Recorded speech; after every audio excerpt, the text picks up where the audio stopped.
LCM 120 থেকে 150 piece, হ্যাঁ ঠিক আছে। এই গেল এক সাবজেক্ট, হ্যাঁ সবচেয়ে ভালো বুঝলেন সপ্তাহে একদিন শুক্রবার দিন ক্লাস করুন বিকালে, তখন আপনার ছোট করে একটা খাতা নিয়ে আসুন সহজ হয়ে যাবে, তাই না? তাহলে মনে করবো। আচ্ছা আর এই সাইডে গেলাম, এই সাইডটা দেখেন।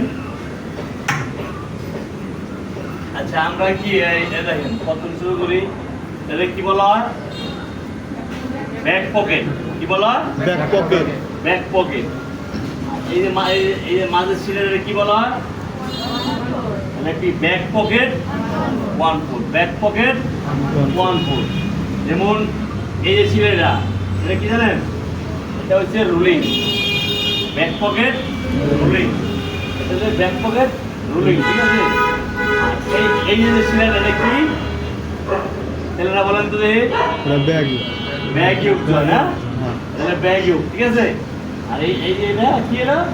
এটা ব্যাগ রাইস। কি? Bag rice. Bag rice. এটা মুখস্থ করতে হবে আপনাদের। আপনাদের জিজ্ঞেস করতে হবে, বলো তো তুমি চাকরি করো, এই পার্টটা কি বলে? এই পার্টটারে বলে ব্যাক পার্ট, আর এই পার্টটারে বলে ফ্রন্ট পার্ট। সামনে ফ্রন্ট